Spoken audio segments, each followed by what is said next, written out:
सब चो पीरन जो है पीर जिए जिए दस्तगीर। सब चो पीरन जो है पीर जिए जिए दस्तगीर। हजरत अब्दुल कादिर आका मिठो मुहियद्दीन मीर। सब चो पीरन जो है पीर जिए जिए दस्तगीर।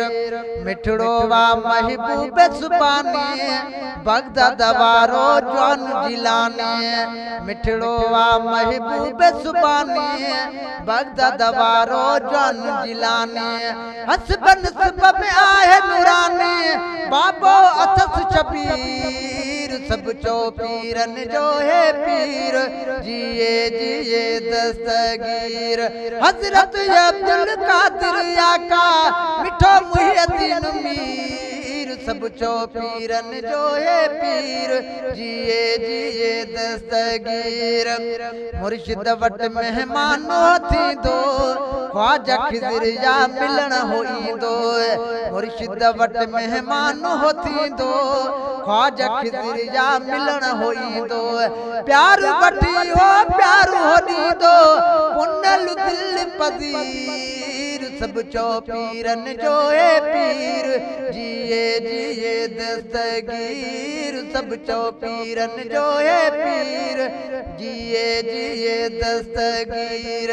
हजरत अब्दुल कादिर आका मिठो मुहियद्दीन मीर। सब चो पीरन जो है पीर जिए जिए दस्तगीर। मिड़ई गाल नसीब जी आहे जंहिंखे खालिक अकबर चाहे। मिड़ई गाल नसीब जी आहे जंहिंखे खालिक अकबर चाहे। हीअ करामत आदत छाहे थी वियो चोर वज़ीर। सब चो पीरन जो है पीर जिए जिए दस्तगीर। हजरत अब्दुल कादिर आका मिठो मुहियद्दीन मीर। सब चो पीरन जो है पीर जिए जिए दस्तगीर। कंत पढ़ियो वा अल्लाह हस्बी हथ में यता थी तन के तस्बीह। बाकी जन या के कई बेअदबी पातो तन जंजीर। सब चो पीरन जो है पीर जिए जिए दस्तगीर।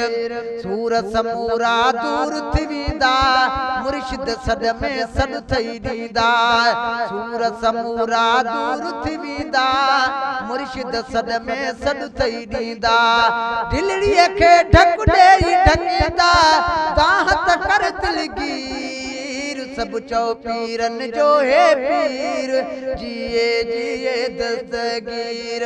हजरत अब्दुल कादिर आका मिठो मुहियद्दीन मीर। सब चो पीरन जो है पीर जिए जिए दस्तगीर।